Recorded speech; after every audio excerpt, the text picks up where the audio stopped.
Have you ever watched a man throw away his only lifeline because it looked too cheap? I have. The day my brother dropped my handmade baby blanket into the trash in front of his elite guests, he had no idea he was tossing away $2 million and his only ticket out of federal prison. I did not cry. I simply picked it up, smiled, and walked away. His arrogance was about to cost him everything. Hello, dear listeners of Maya Revenge Stories, and thank you for tuning in today. Unfortunately, YouTube has completely disabled monetization on our channel, leaving us without the budget to keep operating and paying our hardworking team. If you find today's story captivating, please consider supporting us with just $1 so our staff can pay for their living expenses and continue bringing you these thrilling tales. You can do this by scanning the QR code on your screen or clicking the donation link in the video description or comments. My name is Irene Wise. I am 34 years old, and I spend my days uncovering hidden patterns as a data analyst for Auranova Analytics in Denver. I live in a world of logic, numbers, and cold, hard facts. My older brother, Julian, lives in a world of desperate illusion. He's a real estate developer in Austin, Texas, a man whose entire existence is built on flashy displays of wealth, obsessive control, and a deep-seated need to make everyone around him feel incredibly small, especially me. When I flew down to Austin for his and my pregnant sister-in-law Mia's baby shower, I immediately recognized the suffocating scent of modern elite extravagance. The venue was a sprawling estate rented just for the afternoon, draped in thousands of imported white orchids and crawling with caterers serving champagne that cost more than my monthly rent. Julian held court among local politicians, tech investors, and socialites, wearing a custom Italian suit that practically screamed for validation. He had always dismissed my career as a tedious, low-paying hobby, and today was no different. He introduced me to his wealthy friends with a condescending pat on the shoulder, loudly calling me his little sister who plays with spreadsheets for a living. I did not let his sneers bother me. I had come for Mia and my unborn nephew. In my hands, I held a modestly wrapped box. Inside was a baby blanket I had spent weeks sewing by hand, piecing together soft, vintage fabrics that once belonged to our late grandmother. But the true value of the gift was not in the delicate stitching. Hidden securely inside the silk lining of the blanket was a sealed, waterproof envelope. That envelope contained legally binding transfer papers for a 50% ownership stake in a prime downtown commercial plot I had inherited, a property currently valued at $2 million. Alongside it was a certified trust document establishing a $100,000 education fund for the baby. It was a golden ticket, an unbreakable financial foundation for my nephew's entire future, quietly tucked inside a symbol of our family's history. The gift opening ceremony was nothing short of a theatrical performance. Julian sat on a plush velvet chair, tearing into designer boxes, holding up silver rattles and limited edition luxury baby clothes for the sycophantic crowd to applaud. When he finally reached my simple, unbranded box, his practiced, photogenic smile faltered. He ripped the paper away and pulled out the quilt. The silence in the room was immediate and heavy. Julian pinched a corner of the blanket between his thumb and index finger, holding it up as if it were a diseased rag. He let out a sharp, mocking laugh that echoed loudly across the manicured lawn. "Irene," he sighed, his voice dripping with venomous pity so the entire crowd could hear. "What exactly is this? Are we running a charity now? This cheap handmade trash has no place in my house, let alone anywhere near my son." Mia sat next to him, her face flushing a sickly pale. I could see the dark circles poorly hidden under her expensive makeup, a silent testament to the exhaustion of living with him. "Julian, please, it is from her heart," she whispered, timidly reaching out to touch the fabric. Julian slapped her hand away without even bothering to look at her. "We do not do hand-me-downs." Mia, with a fluid, utterly dismissive motion, he tossed the blanket right past the towering mountain of expensive, soulless gifts. It landed straight in the stainless steel trash bin used for discarded wrapping paper. The elite crowd chuckled, murmuring in polite agreement with their wealthy host. A lesser person might have cried. A more impulsive person might have screamed or caused a scene. I did neither. I felt the cold, analytical part of my brain lock into place. The room watched in utter silence as I calmly walked across the stage, my heels clicking softly but firmly against the marble floor. I reached into the trash bin and retrieved the blanket. I took my time. Gently brushing a stray piece of tissue paper off the soft cotton, I folded it neatly over my arm, feeling the stiff crinkle of the hidden $2 million envelope against my wrist, then turned to face my brother. I did not say a single word. I just looked directly into his eyes, holding his arrogant gaze until his smug smile finally began to twitch with a tiny hint of confusion. Then, I turned my back on the party, walked out the grand front doors, and hailed a cab to the airport. Exactly 4 hours after my flight landed back in Denver, my phone vibrated on the kitchen counter. The caller ID flashed my brother's name. I let it ring 3 times before sliding my finger across the screen to answer. "Where are the papers, Irene?" Julian did not bother with a greeting. His voice was completely unrecognizable. The smooth, polished baritone he used to charm investors was gone, replaced by a ragged, breathless wheeze. He sounded like a man drowning. "I have absolutely no idea what you are talking about," I replied, my tone flat and unyielding. "Do not play games with me," he screamed. The sheer volume forced me to pull the phone away from my ear. "One of the catering staff was taking a smoke break by the driveway. He saw you tear open the lining of that pathetic blanket while you were waiting for your cab. He said you pulled out a thick legal envelope with the county property seal stamped on the front. Tell me you still have it." I walked over to my window, looking out at the city lights. "You threw the gift in the trash, Julian. Therefore, the gift has been revoked. The contents of that envelope are no longer your concern." "You stupid, selfish bitch!" The sudden escalation of his rage was jarring. This was not the anger of a greedy man who missed out on a free payout. This was blind, animalistic terror. "You do not understand what you have done. You need to get on a plane and bring that envelope to my house right now. Do you hear me? Right now." I ended the call. He called back instantly. I blocked his number, then blocked Mia's number just in case he tried to use her phone.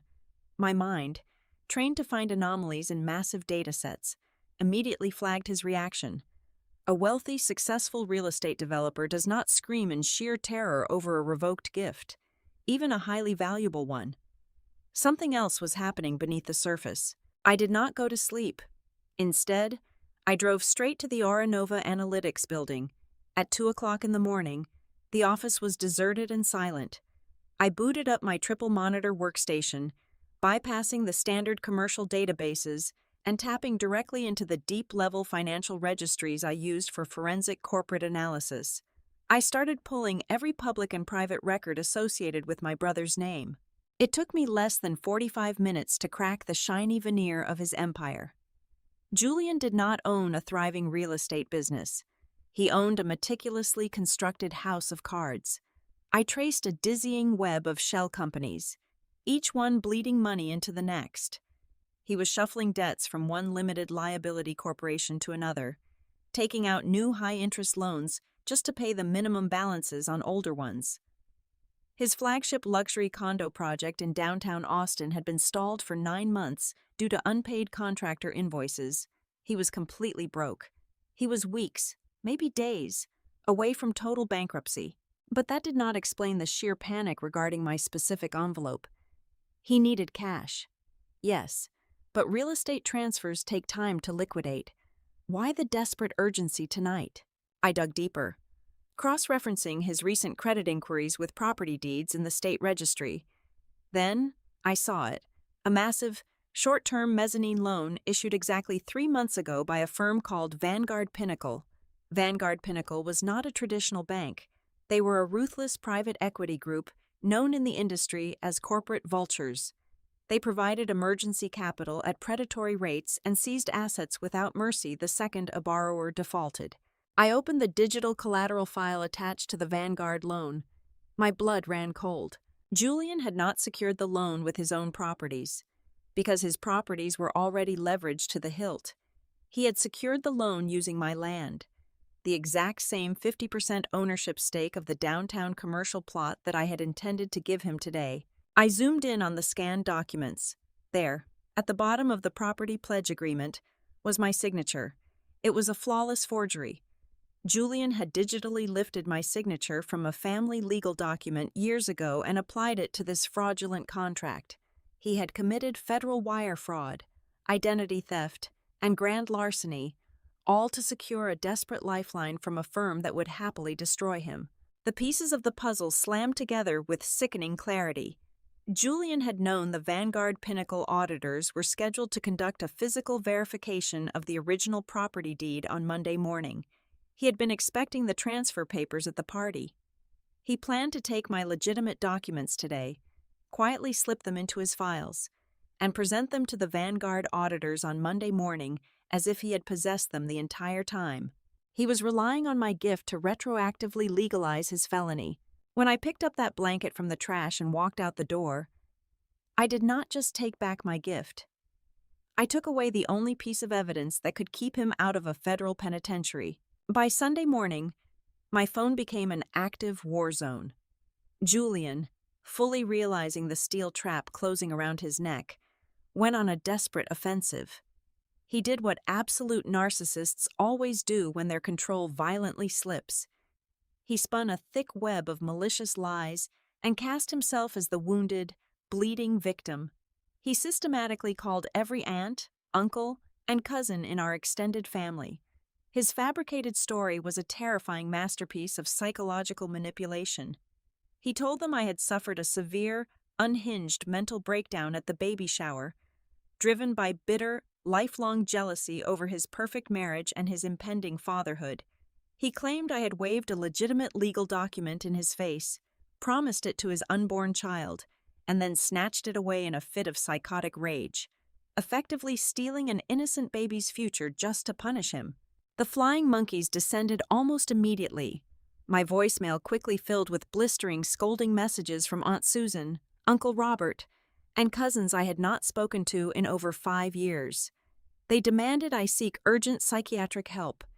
They ordered me to stop being a jealous, spiteful spinster, to be the bigger person, and to hand over the property deed to Julian immediately for the sake of family peace. I did not answer a single call. I simply downloaded every hostile voicemail, took screenshots of every furious, unhinged text message Julian sent from various burner numbers, and cataloged them into a secure, encrypted folder on my company servers. Let them talk. Let them scream. Data does not lie. And I was quietly building an impenetrable fortress of digital evidence. But my primary concern was not the ignorant extended family. My concern was the woman trapped inside Julian's rapidly collapsing house. On Monday afternoon, I bought an untraceable prepaid phone with cash and dialed a number I had secretly extracted from a mutual friend weeks ago. It was the direct line to Mia's private work phone, the one device Julian rarely bothered to monitor, because he considered her job beneath his notice. She picked up on the 4th ring. Her voice was barely a whisper, trembling with a raw, suffocating fear that made my stomach twist. "Mia, it is Irene," I said softly, keeping my tone perfectly level. "Do not hang up. I know you are not safe." A sharp, ragged intake of breath echoed through the receiver. I could hear her desperately fighting back heavy sobs. The pristine, obedient trophy wife I had seen at the baby shower was entirely gone. In her place was a terrified hostage standing on the very edge of a sheer cliff. Over the next hour, the devastating, ugly reality of their marriage poured out of her. She told me about the constant, paralyzing anxiety, the terrifying, explosive mood swings Julian exhibited the second the front door closed, and the towering stacks of final notice collection bills she kept finding stuffed beneath shredded paper in his home office trash cans. He controlled every single cent she spent, brutally scrutinizing her grocery receipts while simultaneously draining their joint accounts to keep up the fake appearances of a wealthy tycoon. Then, she dropped a piece of information that made the blood freeze solid in my veins. "Irene, I went to the bank early this morning, Mia choked out, her voice breaking completely under the weight of her despair. I had a separate savings account from before we got married. It was supposed to be for extreme emergencies. For the baby. There was $85,000 in it. It is gone. The entire balance is zero. Julian forged my authorization signature to wire the funds out to a holding company 2 weeks ago. Financial abuse is a silent, creeping poison. It traps victims in a psychological cage of total dependency, making the mere thought of leaving feel completely impossible. Julian had not just stolen her hard-earned money, he had intentionally destroyed her only escape route. He wanted her entirely helpless. Lamitz. Listen to me very carefully. Mia, I instructed, my voice radiating absolute, calculated calm to anchor her spiraling panic. You are dealing with a highly dangerous man who has absolutely nothing left to lose, but you have a child to protect, and you have me. We are going to get you out safely, but you must do exactly as I say. I gave her a strict, precise set of operational directives. First, she was to maintain absolute normalcy at all costs. She had to smile, cook his dinners, and play the role of the devoted, oblivious wife. He could not suspect for a single second that she knew about the stolen $85,000 or the impending federal bankruptcy. Second, I walked her through the process of setting up a hidden, encrypted email address using a public library computer during her lunch break. She needed to photograph and forward every single bank statement, every tax return, and every digital receipt she could access to that secure address. Finally, I told her I would be wiring funds directly to a trusted, uncompromised attorney in Austin, a ruthless divorce litigator known specifically for destroying financial abusers in court. She was to meet with him secretly on Wednesday afternoon, using her scheduled prenatal yoga class as a flawless alibi. He will destroy me if he finds out I am leaving. Irene, she whispered, the terror thick and heavy in her throat. He told me he would take the baby and leave me with nothing. He will not have the chance to take anything. I promised, my voice hardening into cold steel. By the time Julian realizes what is happening, he will not even have the resources to buy a cup of cheap coffee. Protect the baby. I will handle my brother. She agreed, taking a deep, shuddering breath. We hung up, and the alliance was officially forged in the shadows. The countdown to Julian's absolute destruction had begun, and the arrogant fool was completely blind to the executioner standing right behind him. By Thursday morning, a heavy embossed envelope arrived at my desk in Denver via overnight priority courier. It was a formal cease and desist and a pre-litigation ultimatum from a high-powered Austin law firm representing my brother's shell corporation. The document was a masterclass in aggressive legal fiction. Julian was officially threatening to sue me in civil court for what his lawyers termed a breach of promissory estoppel and malicious interference with prospective business advantage. He claimed that my verbal promise of a property transfer at the baby shower had constituted a binding verbal contract, and that my subsequent withdrawal of the gift had caused severe, immediate, and quantifiable damage to his ongoing corporate ventures. The demand was explicit and aggressive: surrender the deed within 48 hours, or face a multi-million-dollar lawsuit designed to bankrupt me with exorbitant legal fees. Sitting in my quiet office, surrounded by glowing monitors displaying his collapsing financial data, I actually smiled. In the corporate analytics world, a threat this aggressive, built on such incredibly flimsy legal grounds, is known as a dead cat bounce. It is the final, desperate flex of a dying entity trying to project absolute strength when it has absolutely nothing left. I knew exactly how to play him. Julian's fatal flaw was not just his insatiable greed, it was his towering, fragile ego. He constantly needed to feel like the smartest man in the room, the alpha predator who could bend anyone to his will through sheer intimidation and psychological force. So, I decided to give him exactly what he wanted. I had my newly retained attorney draft a carefully worded, highly anxious response. I feigned total submission and panic.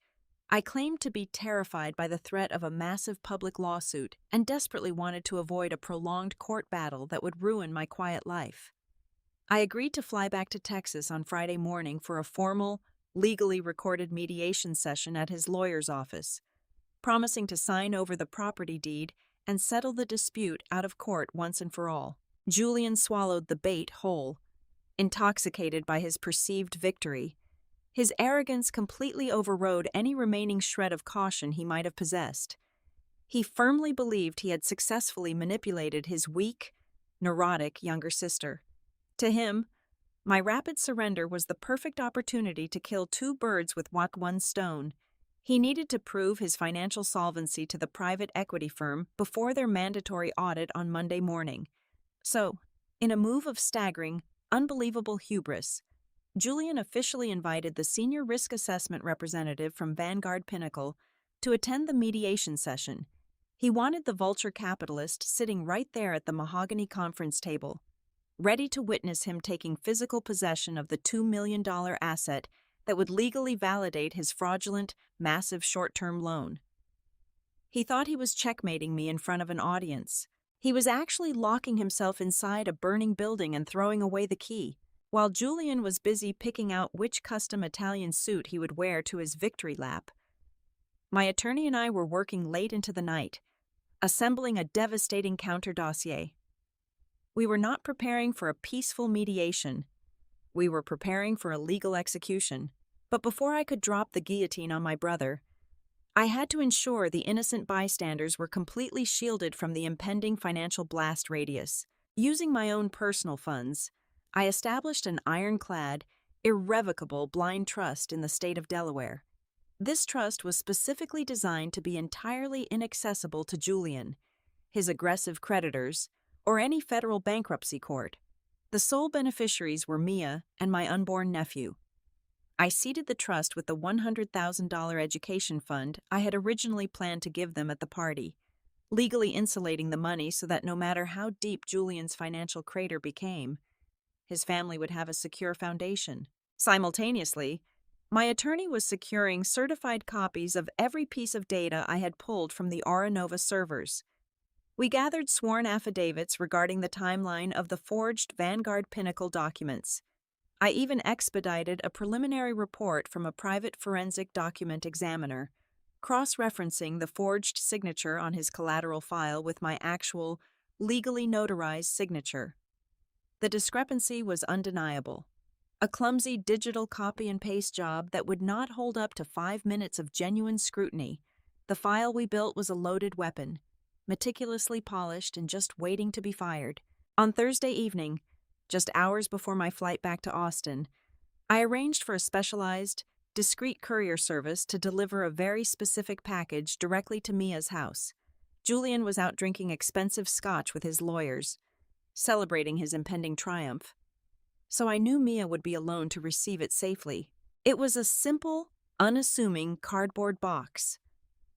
Inside, carefully folded and professionally dry cleaned, was the handmade vintage baby blanket. The very same blanket Julian had so viciously thrown away into the trash. I had meticulously scrubbed away every trace of the party's debris, restoring the heirloom to a pristine, comforting condition. Pinned directly to the center of the soft fabric was a handwritten note. It contained no names, no signatures, and no explicit instructions that could incriminate her if Julian somehow found it by accident. It simply read, "The storm breaks at 10 o'clock tomorrow morning. Have your bags packed. Keep your phone fully charged, and do not look back." The chessboard was officially set. Every piece was exactly where it needed to be. All that was left was to walk into the lion's den, sit across from the most arrogant man I had ever known, and calmly watch him destroy his own life. At precisely 10 o'clock on Friday morning, I walked into the sprawling, glass-walled conference room of a prestigious Austin law firm. The air conditioning was set to a freezing temperature, but the atmosphere was thick, heavy, and utterly suffocating. Julian was already seated at the head of a massive mahogany table. He was wearing a bespoke navy blue suit, his posture completely relaxed, leaning back in his expensive leather chair with his hands steepled together beneath his chin. He looked every bit the triumphant corporate king holding court, fully believing he had already won the war. Sitting immediately to his right was his aggressively expensive defense attorney, a man whose tailored clothes and practiced scowl were designed to intimidate. But my eyes bypassed him entirely and locked onto the man sitting quietly in the far corner of the room. He wore a sharp, unbranded gray suit and possessed the cold, calculating eyes of a seasoned predator. This was the senior risk assessment manager from Vanguard Pinnacle. Julian had actually brought him here. My brother's ego was so blindingly massive that he wanted the vulture capitalist sitting in the room to witness a minor family dispute get neatly resolved, proving to the private equity firm that his multi-million-dollar collateral would be officially secured before their Monday audit. My own attorney, a quiet but razor-sharp litigator named Marcus, sat down beside me. He placed a portable digital audio recorder in the absolute center of the polished wooden table. He pressed the red button, formally announcing the date, the time, and the legal names of all present parties for the official record. Julian leaned forward, projecting an aura of deep, sorrowful disappointment. He had rehearsed this performance perfectly. "Irene," Julian began, his voice dripping with condescending sympathy, "I want you to know that despite your incredibly erratic and selfish behavior at the baby shower, I am willing to be the bigger person today. We are family. I do not want to destroy you in open court. My legal team has drafted a very generous settlement agreement. You will sign over the 50% stake of the downtown commercial plot right now. In exchange, I will graciously pay you exactly 10% of its current market value, and I will formally drop all pending lawsuits against you. We can put this ugly little misunderstanding behind us and save our family ties." His lawyer slid a thick, intimidating stack of legal papers across the polished wood, along with a heavy gold pen. The Vanguard representative checked his expensive watch, clearly bored, waiting for the neurotic younger sister to quietly surrender and sign away her inheritance. I did not touch the pen. I folded my hands on the edge of the table and looked directly into Julian's smug eyes. "Before I sign anything, Julian, I need absolute clarity for the legal audio record," I said, my voice perfectly even, betraying zero emotion. "You are asking me to transfer this specific property deed to you today, but according to public financial registries, your holding company already pledged this exact parcel of land as primary collateral for a massive short-term corporate loan from Vanguard Pinnacle exactly 3 months ago. Is that correct?" Julian's practiced smile tightened just a fraction of an inch. A flicker of annoyance crossed his face, but his towering ego refused to let him back down or show weakness in front of his elite investor. He scoffed loudly, waving his hand in a dismissive, theatrical gesture. "That is standard corporate maneuvering. Irene, you would not understand high-level real estate finance." Julian sneered, leaning closer to the microphone. "Yes, I leveraged the asset. I knew you were giving it to me anyway. It was a mere technicality. I put the paperwork through early to secure the capital needed for my upcoming projects. Now, stop stalling, pick up the pen, and sign the paper." "I see," I replied, nodding slowly, ensuring the microphone picked up every single syllable. "So, just to be entirely clear for the audio recording, you admit that you secured a massive commercial loan using an asset that you did not legally own at the time the loan was issued." The Vanguard representative shifted abruptly in his chair. His bored, detached expression vanished instantly, replaced by a sudden, razor-sharp focus. He sat up completely straight, his cold eyes darting between Julian and me. The temperature in the room seemed to drop another 10 degrees. Julian slammed his hand flat on the table, the sharp crack echoing violently in the silent room.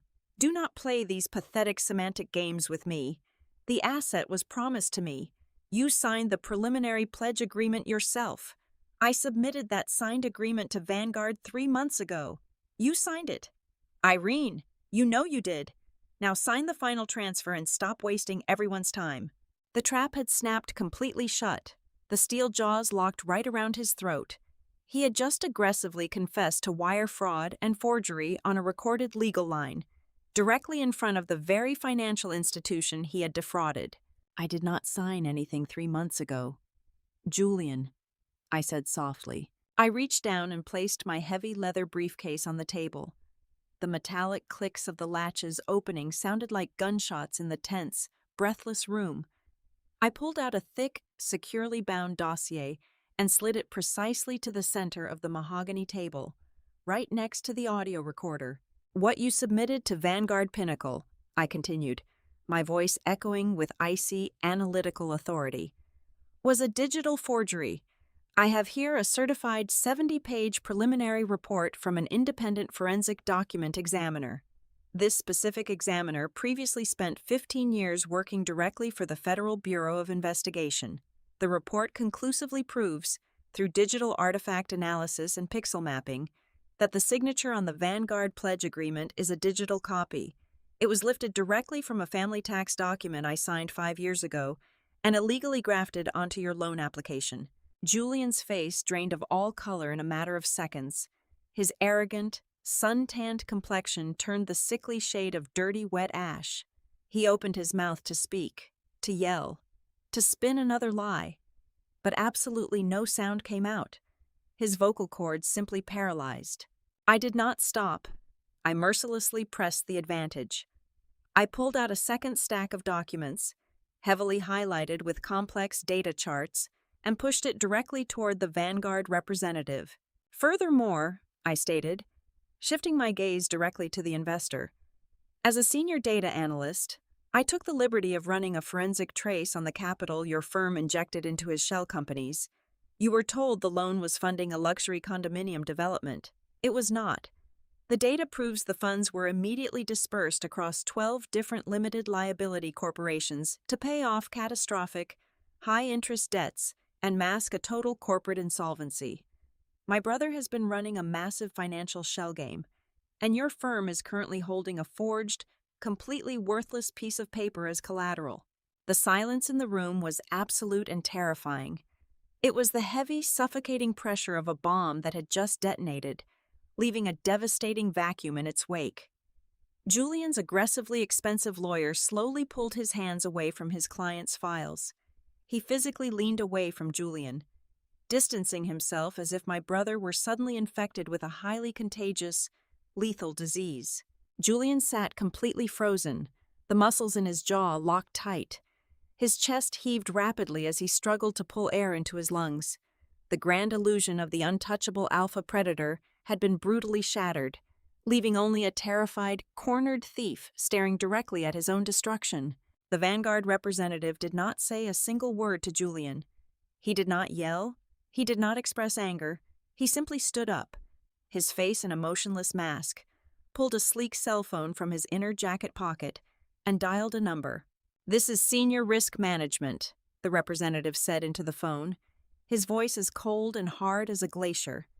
"Initiate a total emergency freeze on all accounts associated with Julian Wise and his subsidiary holdings. Yes, all of them. I want every single liquid asset locked down immediately. Contact our federal litigation team. We have a massive, confirmed case of wire fraud and grand larceny." As the Vanguard representative issued the immediate asset freeze order over the phone, the last thread of Julian's sanity violently snapped. The sheer terror of impending federal prison shattered his polished facade. He let out a primal, desperate sound and lunged awkwardly across the massive mahogany table. His hands clawed frantically at the thick stack of documents sitting in front of me. "Give me the papers," Julian screamed, his face contorted in absolute panic, his expensive suit wrinkling as he scrambled over the polished wood. "I am signing them right now. The property is mine. I will forge it myself if I have to." I did not flinch. I calmly slid the primary folder out of his desperate reach and stood up, looking down at the pathetic, broken man sprawling across the table. A genuine, cold smile finally touched my lips. "You cannot sign these papers, Julian," I said, my voice echoing with absolute finality, "because these are not property transfer forms." I flipped the folder open and turned it around so both he and the Vanguard representative could clearly see the thick, embossed seal stamped on the front page. "The very morning after your baby shower, before I even boarded my flight back to Denver. I walked into a certified notary office, I explained, watching his eyes dart wildly across the page. I executed a legally binding, irrevocable deed of gift. I donated the entire 50% ownership stake of that commercial plot to the Colorado Children's Hospital Foundation. The transaction has already cleared the state registry. The land is completely untouchable by you, your lawyers, or your creditors. Julian physically collapsed. The air rushed out of his lungs in a sharp, painful wheeze. He slumped backward, sliding off the table and hitting his leather chair with a heavy thud. The realization hit him with the force of a speeding train. His collateral was completely gone, vaporized into thin air. There was no secret backup plan, no legal loophole, and no way to silence the vulture capitalist sitting in the room. He was utterly, undeniably ruined. Right at that exact moment, the heavy glass doors of the conference room swung wide open. Mia walked in. She was no longer the pale, exhausted, terrified ghost I had seen at the party. She stood tall, her shoulders squared, radiating an aura of absolute strength and untamed defiance.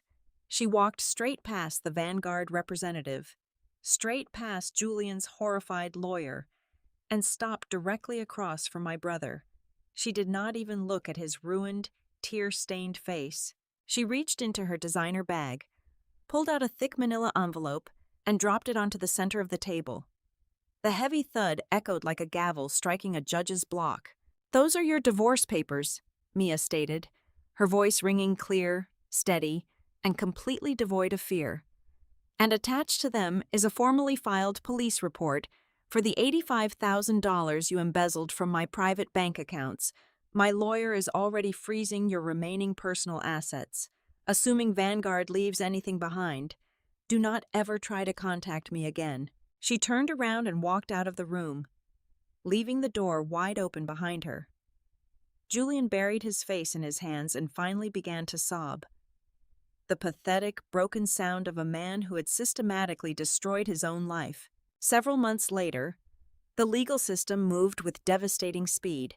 When massive private equity firms are defrauded, federal prosecutors do not waste any time. Julian was convicted of federal credit fraud, aggravated wire fraud, and grand larceny. He lost his reputation, his properties, and every single cent he had ever claimed to own.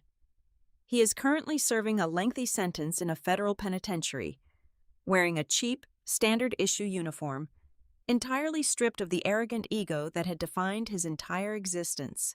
I am sitting in a sunlit nursery in a quiet, safe neighborhood in Denver. The afternoon sun is streaming through the window, casting a warm golden glow across the room. Mia is rocking gently in a chair nearby, reading a book, looking rested, peaceful, and truly happy for the first time in years. In my arms, my newborn nephew is sleeping soundly. Wrapped snugly around his small, fragile body is the handmade vintage blanket, the very same blanket Julian had so viciously thrown into the trash. It is perfectly clean and incredibly soft. It no longer holds $2 million in the lining. It holds no legal papers, no trust funds, and absolutely no financial value whatsoever.